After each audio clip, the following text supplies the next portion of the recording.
What's up, guys? Welcome to Reloaded. I am Pastor Justin Harden, and let's introduce you guys. I'm Christy. And I'm Crystal. Come on, Crystal. I'm Crystal. Say Minister Crystal. You would think she'll know this by the last episode. Yes. But guys, Reloaded is basically where we take the word that we've gone over, not only this past Sunday, but many Sundays that we have encountered God moving and just healing being made and all the testimonies. And really, I just wanted Reloaded to be a show where we take the word and you kind of come into this table with us and we just break it down and we kind of recapture moments that we have gone over, different messages, and how we take the word, how we take our notes and just kind of pray over them, and kind of just how we put it in the ground all throughout the week and see fruit come of it. So let's kind of kick this off. I just want to say, I prayed for this. Okay. I love that I get to, come together with people who love God and just talk about what we learn in church. Yeah. Because, I go to church with my husband and then we go home and we talk about it. But to come together with you guys, I think this is dope. So It makes a big difference, and especially with you guys. Yes. So I mean, I'll just say this. I've been here probably for 7 years. I know we have a lot of different experience here at the table. So I have many notes from Apostle Brian Meadows. But I just want to just kind of start off with like what happens when we are in a Sunday or a Wednesday word and like something like what happens, like where like you have any kind of moment where or notes that or sermon you sat through that's like, you know what, this is not just going to stay on my phone, Yeah, like actually applying it. I think that I was in probably like a leader pour or something like that when he said, let me see if I can find it. Oh wow, man. And if you aren't coming to leader port, you need to be there. Yes. Yeah. Leader pour, man, I'm telling you. Let's see. I had it just. The lack of understanding should start a journey of comprehension. To me, that was so amazing, because sometimes we hear things, we don't necessarily understand it, but then that means that it's our responsibility to grow. It's not just us coming on a Wednesday, on a Sunday, Tuesday.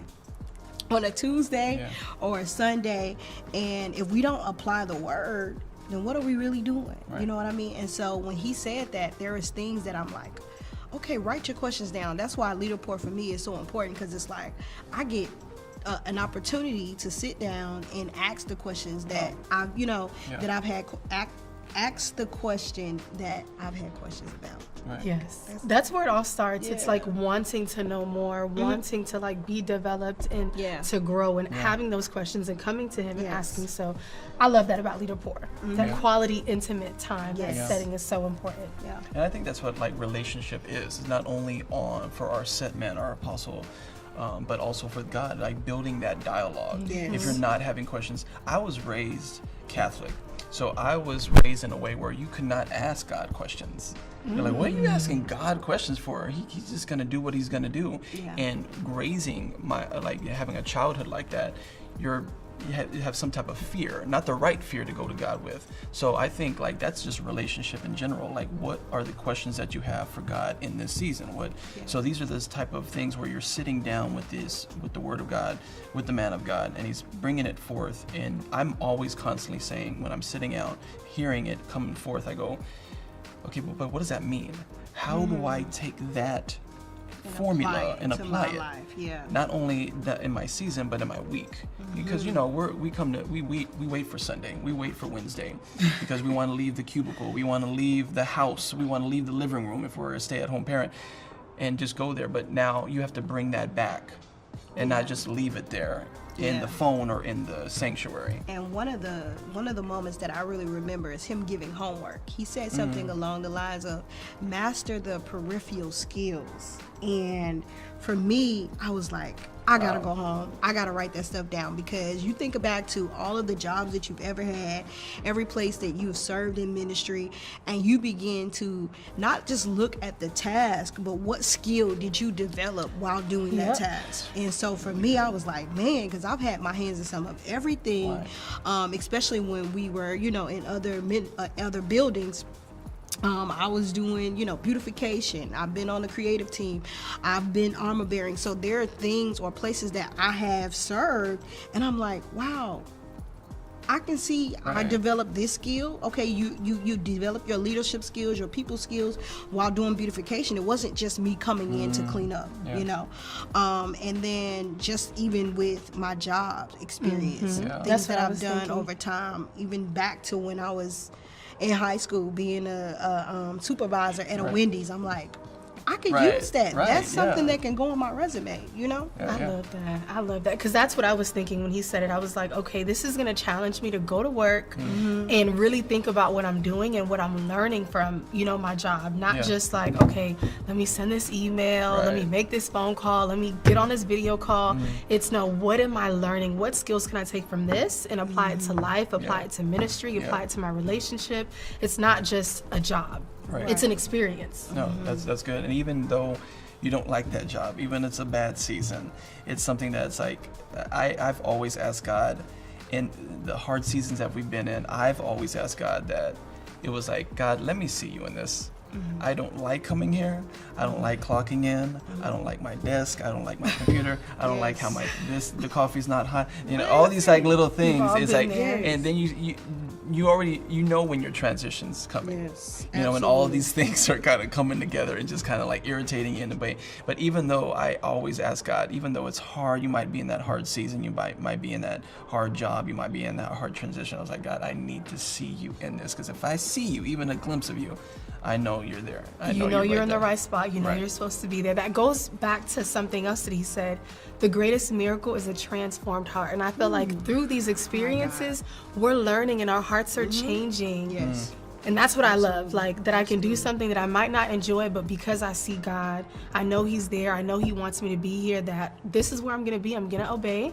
I'm going to do what I have to do, and through that process, my heart will start to change. And that's what he said. No matter how gifted you are, life does not stop. Yeah. And so just him talking, delving into the test and the trials, for me, I'm like, man, I've been in Georgia like you about 7 years, and through this process, I've had many tests and trials, but to look back over them now, I'm like, that was actually for my greater good. And so just him being able to speak to that, because I think that sometimes throughout the trials, throughout the tribulations, we get to a point where we're just so disappointed, and we miss the lessons, and we miss the real heart transformation because we're so focused on the problem, when through that even God is still developing us. And if we get too bitter in our hearts, we miss the moment. We miss the moment of transformation. Yes, that's good. Yeah, it's really good.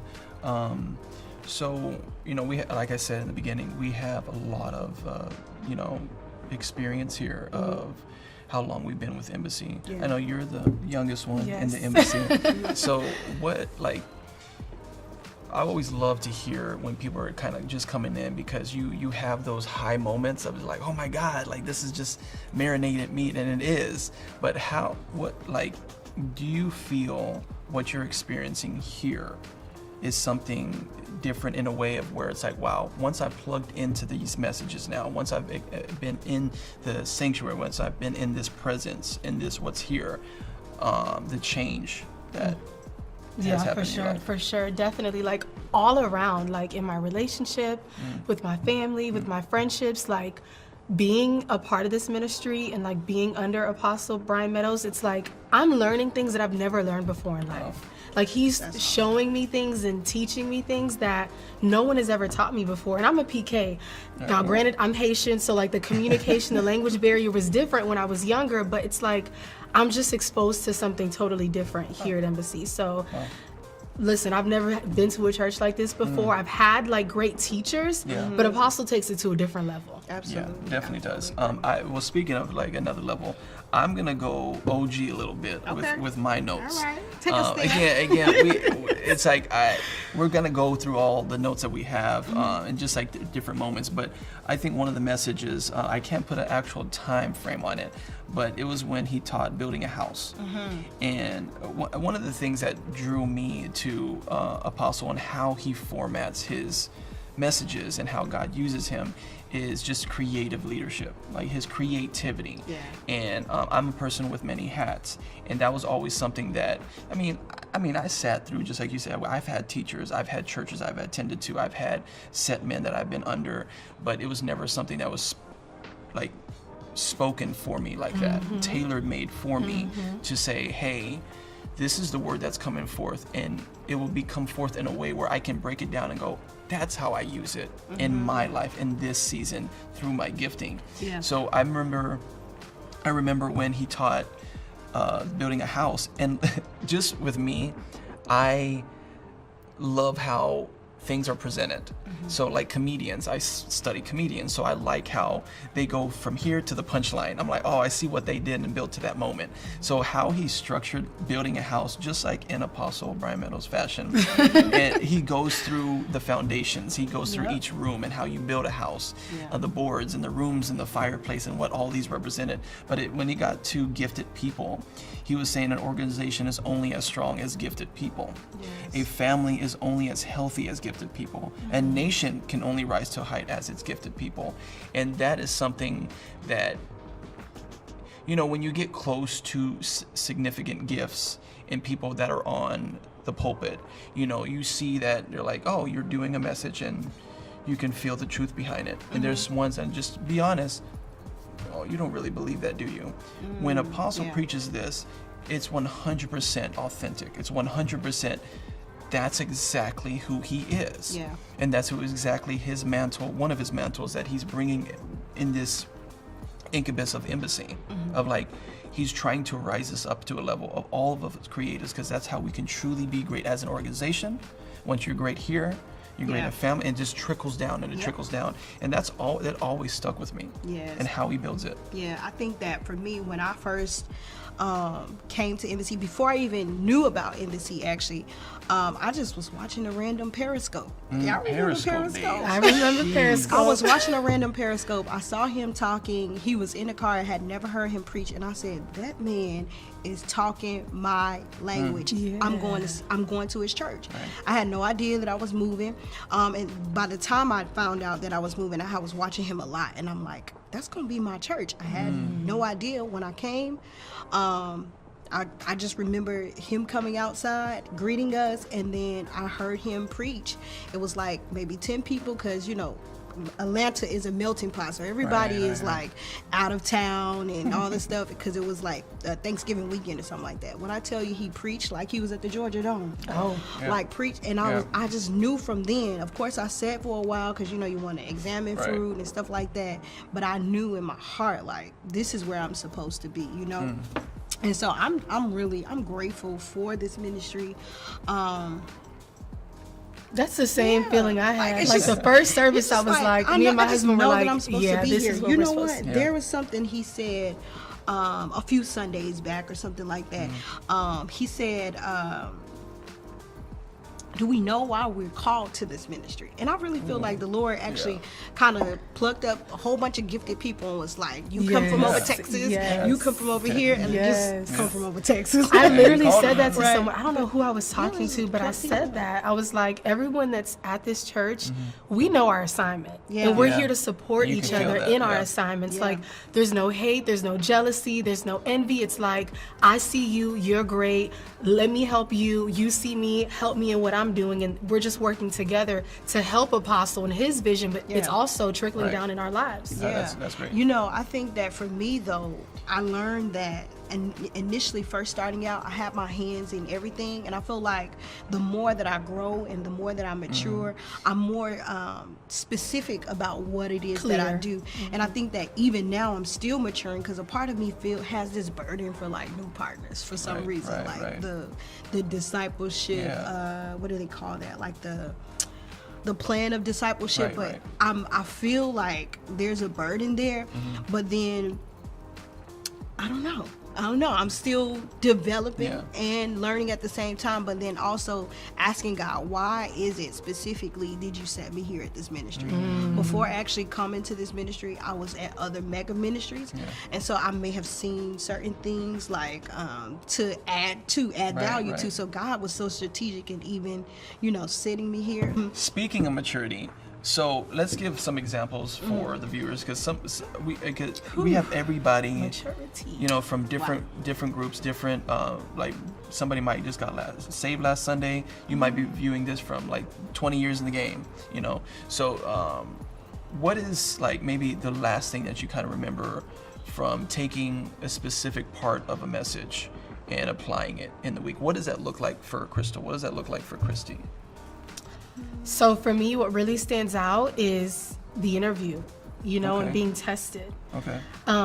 So for me in my life, like, I feel like I get tested a lot, and I know it's the enemy, and I know that, like, okay, I have a choice to either pass this test or let this test pass me. What does the test look like? So for me, it could be conversations with my family if I'm like really annoyed, or just not wanting to do certain things for my clients because I feel like it's not, like, that's not my job. I shouldn't have to do that. But sometimes you have to go above and beyond. You have to be excellent. So it could be in my marriage and a conversation that I'm having with my husband, just, you know, having to keep my cool because I'm Haitian. And for me, it's like I'm just starting to see all of these tests. Like when it happens, I'm like, okay, this is a test. Like the other day, God told me, like, you need to start writing your dreams down. I wake up and I'm like, okay, let me get my day started. I don't want to think about what I just dreamt about, especially if it's something that I feel like I don't want to remember, or it was something that was like a nightmare or something like that. So for me, it's like now I have to wake up and I have to keep it and write it down, because if he's telling me something, I need to know what that is. And I don't want to miss that. Because I ask him every night, like, if you're going to speak to me, God, speak to me through this dream. And he does. But some mornings I wake up and I'm like, okay, let me just start my day. And I totally missed that opportunity to see what he could have been saying to me. So that's a test that I feel like I passed. Okay, So that sounds like you passed it. I know, at least for me, some of the things I do, I mean, over these years, I've kind of like formulated my own ways of doing things. And like, there'll be one thing that he'll say. There's that one thing that's like really stuck with me, and I just dissect it through the week. So if it be Monday or Tuesday, and what's funny, it always kind of happens like that. If I'm like getting it and I'm like really dissecting it, like from word to word, it always brings me back to certain other contexts that he's making throughout the message. And that's how kind of like what I do. That's like I use that. And then I always find myself in certain circumstances throughout my week where it's like it comes up because you're meditating on that. You know, you're filling your pool with that. You're filling your insides with that. So when it comes to the point where we have a place to respond or react to, Holy Spirit goes, hey, remember that thing that you're just meditating on here? My thing was remembering him say that every precious gift is guarded by pressure, and that stuck with me. Like, it made the last 7 years of my life make sense. I was like, okay, because for me, when you think about fire, initially I hadn't grown up in an apostolic ministry. So my first time going to an apostolic ministry and not knowing certain things, you know, they worship hard, you see the fire on the screens, and in my mind, because like you said, when we are talking to people of all ages, right, of different backgrounds, and so I was like, fire. I'm thinking hell, right? Like, I was thinking the same thing, girl. No, seriously. I'm like, who do these people worship? It's not until I began to mature that I understood that fire has multiple different biblical symbolisms. But when God began to show me that fire also represents tests and trials, it began to make sense. Because when you think about gold, that's what they use. That's the refining. And so that thing, that precious gift, God is applying that pressure so that you can come out like gold. And I'm like, okay, got it, makes sense. And from that, it just kind of relieves this pressure of, you know, maybe feelings of rejection, any type of pain or missed opportunities, all of that stuff kind of like, it just brought me peace.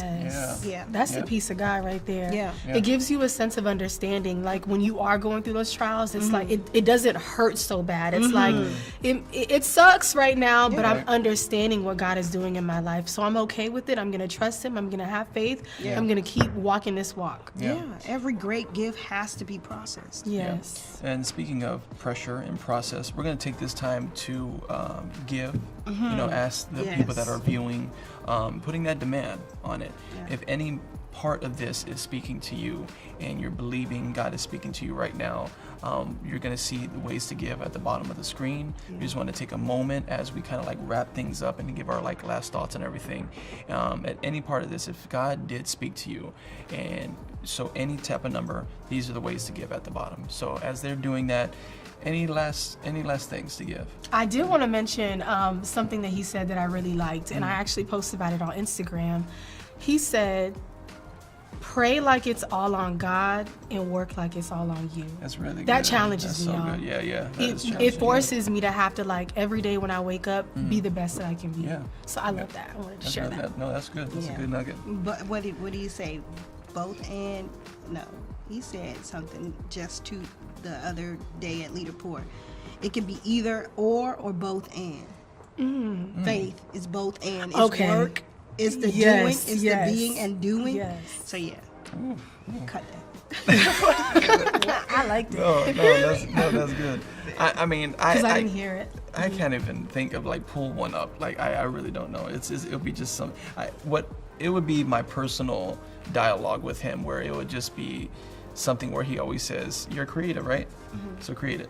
It would just be like that. It was just something good. simple like that. You're a creative. Create it like God did, you know.